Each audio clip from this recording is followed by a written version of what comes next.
Hello मेरे प्यारे दोस्तों, आरके क्लासेज में आप सभी लोगों का स्वागत है। और आज हम आप लोगों के सामने पृष्ठ रसायन का पार्ट 8 भाग 8 लेकर के आए हैं।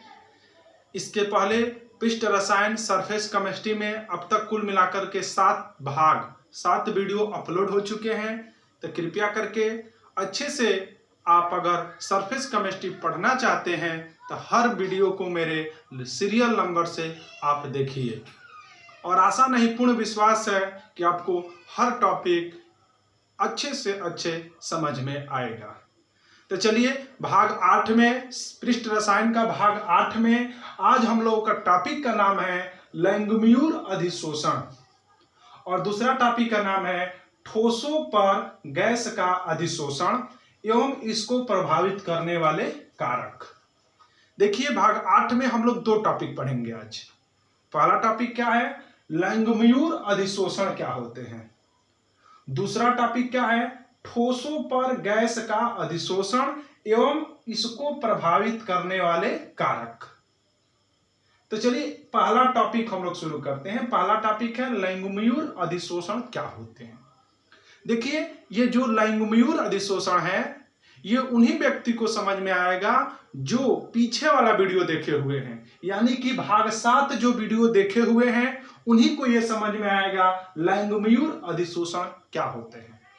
तो कृपया करके अगर आपको लैंगम्यूर अधिशोषण समझना है तो आप पार्ट 7 जरूर देखें।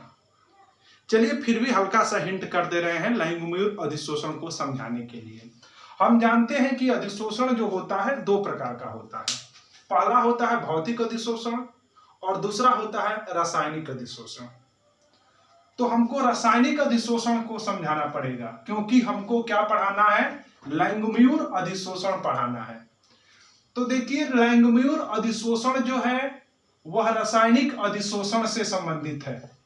किससे संबंधित है, रासायनिक अधिशोषण से संबंधित है तुम्हारा कौन, लैंगम्यूर अधिशोषण। तो थोड़ा सा हम लोग रासायनिक अधिशोषण को समझ लेते हैं। रासायनिक अधिशोषण होते क्या है। देखिए ये मान लीजिए कि ये तुम्हारा एल्युमिनियम है। ये पदार्थ क्या है, एल्युमिनियम है और ये एल्युमिनियम का पृष्ठ है। ये एल्युमिनियम का क्या है, पृष्ठ है और यहां पर ऑक्सीजन गैस है। क्या है, ऑक्सीजन गैस है। तो होता क्या है, एल्युमिनियम के पृष्ठ पर ऑक्सीजन गैस आता है और इस पर चिपक जाता है। चिपकने के बाद क्या होता है, एल्युमिनियम और ऑक्सीजन में यहां पर क्या हुआ है, एल्युमिनियम के पृष्ठ पर ऑक्सीजन गैस आया है सतह पर। तो आने के बाद क्या होता है, दोनों में केमिकल रिएक्शन होते हैं, रासायनिक अभिक्रियाएं होती हैं और रासायनिक अभिक्रिया होने के बाद Al2O3 एल्युमिनियम ऑक्साइड का एक परत बन जाता है। क्या बन जाता है, परत बन जाता है। अर्थात यहां पर ऑक्सीजन और एल्युमिनियम के जो कण होते हैं एक दूसरे से रासायनिक बंध में द्वारा जुड़े होते हैं। तो जब अधिशोष्य यानी कि जो कण चिपक रहा है इसको अधिशोष्य कहेंगे और अधिशोषक जो चिपका रहा है अपने ऊपर उसको अधिशोषक कहेंगे। तो जब अधिशोष्य तथा अधिशोषक एक के मध्य में रासायनिक अभिक्रियाएं होती हैं और उसके ऊपर किसी पदार्थ का लेयर बन जाता है, अर्थात यह ऑक्सीजन गैस इस पर आकर के चिपकी हुई है, यही कहेंगे। लेकिन किस रूप में चिपकी हुई है, तो एल्युमिनियम ऑक्साइड के रूप में चिपकी हुई है। यानी कि अधिशोषण हुआ है, इसमें अधिशोष्य तथा अधिशोषक के मध्य में हमारा रासायनिक बंध लगा हुआ है। तो इस प्रकार के अधिशोषण को रासायनिक अधिशोषण कहते हैं। रासायनिक अधिशोषण में हुआ क्या था, ऑक्सीजन गैस आया था, एल्युमिनियम की सतह से क्या किया था, रिएक्शन किया था और रिएक्शन करके एल्युमिनियम ऑक्साइड का एक लेयर बना लिया था, परत बना लिया था। तो ये बताइए जब यह अभिक्रिया हुई है, ऑक्सीजन और एल्युमिनियम आपस में अभिक्रिया किए हैं तब ना एल्युमिनियम ऑक्साइड बना है कि नहीं बना है। बशर्ते होता क्या है, जितना ज्यादा टेम्परेचर बढ़ाएंगे कब? इस कंडीशन पे, जितना ज्यादा तापमान बढ़ाएंगे उतना अधिक से अधिक तुम्हारा ऑक्सीजन और एल्युमिनियम रिएक्शन करेगा, और रिएक्शन करके तुम्हारा एल्युमिनियम ऑक्साइड का लेयर उतना ही जल्दी बनेगा। अर्थात कह सकते हैं कि रासायनिक अधिशोषण का जब तापमान बढ़ाते हैं, जब रासायनिक अधिशोषण होता है तो तापमान बढ़ाते हैं, तो तापमान बढ़ाने पर और तेजी से अधिशोषण प्रक्रम होते हैं। कह सकते हैं कि होता क्या है, रासायनिक अधिशोषण में जब हम लोग तापमान बढ़ाते हैं तो और जल्दी जल्दी ये रिएक्शन करके क्रिया करेगा, और क्रिया करने के बाद उतना ही जल्दी इसके ऊपर एक लेयर बनेगा ना। इस घटना को हम लोग कहेंगे रासायनिक अधिशोषण। रासायनिक अधिशोषण का तापमान बढ़ाया जा रहा है तो अधिशोषण और तीव्र गति से हो रही है ना। इसी घटना को कहते हैं लैंगमुइर अधिशोषण। क्या कहते हैं? लैंगमुइर अधिशोषण। समझ में आ गया ना? एक बार फिर सुनिए कैसे इसको लिखना है। आपसे कोई पूछेगा कि लैंगमुइर अधिशोषण क्या है, तो क्या बताओगे कि जब रासायनिक अधिशोषण होता है, जब रासायनिक अधिशोषण होता है, अब आपको पता होना चाहिए कि रासायनिक अधिशोषण होते क्या है। इसमें अधिशोष्य और अधिशोषक के कण एक दूसरे से रासायनिक बंध द्वारा जुड़े होते हैं, जैसा कि पीछे के वीडियो में पढ़ा चुके हैं। जब रासायनिक अधिशोषण होता है, ये जो बोल रहे हैं लैंगमुइर अधिशोषण को लिखना है। लैंगमुइर अधिशोषण क्या होते हैं? जब रासायनिक अधिशोषण होता है, तापमान बढ़ाने पर और ज्यादा अधिशोषण तीव्र गति से होता है। माने और ज्यादा अधिशोषण, माने ये जो ऑक्सीजन है और ज्यादा जल्दी जल्दी जल्दी जल्दी इस पर चिपकना शुरू होगा। इसी घटना को कहते हैं लैंगमुइर अधिशोषण। बोलेंगे नहीं ना? क्या बोलेंगे कि जब रासायनिक अधिशोषण होता है तब तापमान बढ़ाया जाता है तो और तीव्र गति से अधिशोषण प्रक्रम होने लगते हैं, और इसी घटना को लैंगमुइर अधिशोषण कहते हैं। कोई दिक्कत? क्लियर हो जाएगा ये? आप लोग इसको स्वयं नोट्स बना करके लिखिए, ठीक है। चलते हैं, दूसरा टॉपिक क्या है? ठोसों पर गैस का अधिशोषण एवं उसको प्रभावित करने वाले कारक। अब आप ये हेडिंग दे दीजिए। क्या हेडिंग है? ठोस पर या ठोसों पर गैस का अधिशोषण, ठोसों पर गैस का अधिशोषण एवं इसको प्रभावित करने वाले कारक। अब ये हेडिंग दे दीजिए, ठीक है। अब इसको मिटा दे रहे हैं।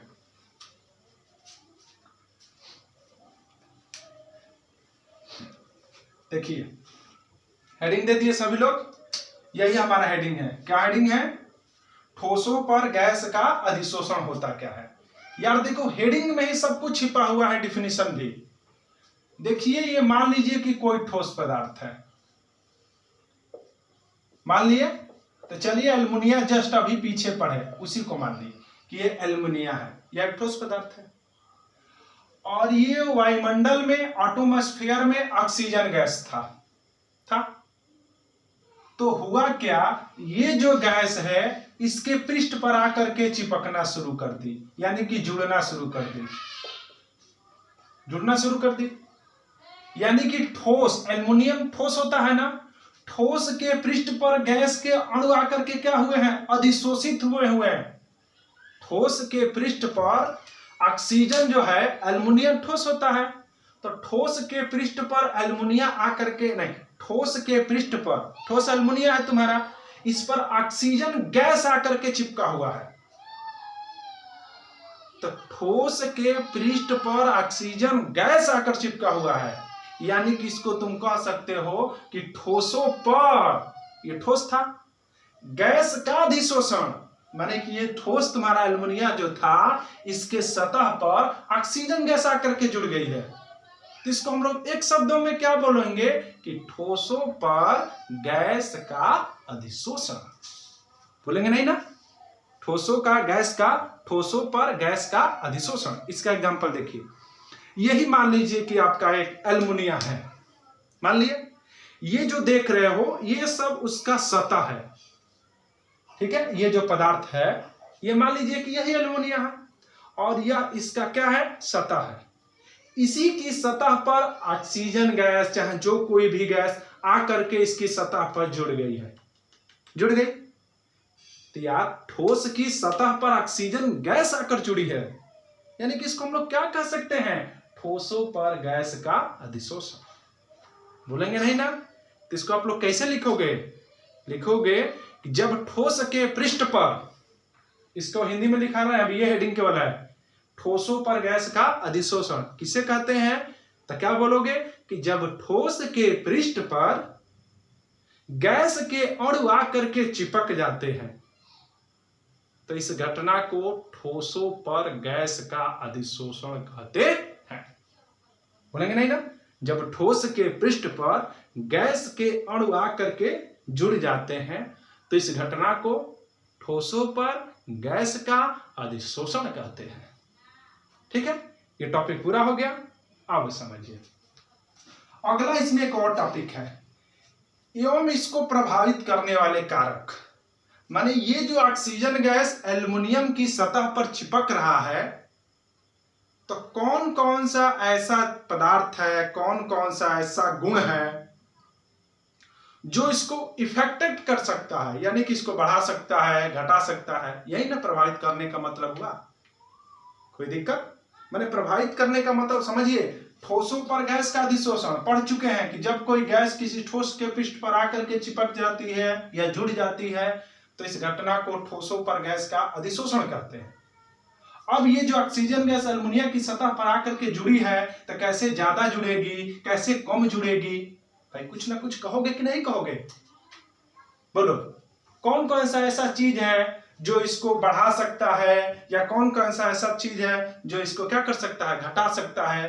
तो यही तुम्हारा टॉपिक पूरा हो जाएगा, ठोसों पर गैस का अधिशोषण को प्रभावित करने वाले कारक।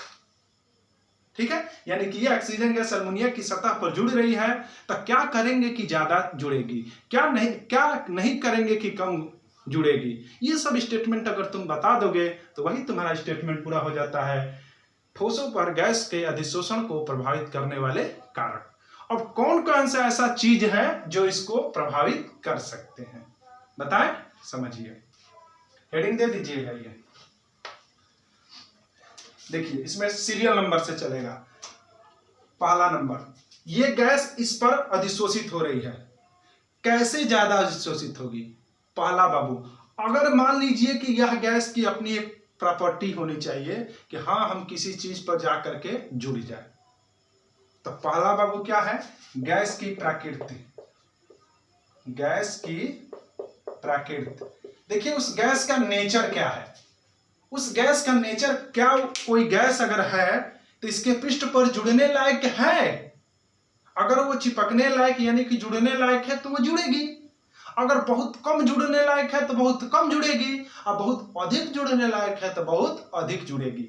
यानी कि जो गैस आकर के चिपक रही है ठोस पर, उसका नेचर कैसा है, समझ में आ रहा है। जो गैस आकर के क्या करिए, उस सतह पर क्या करिए, चिपक रहा है, उसका नेचर कैसा है।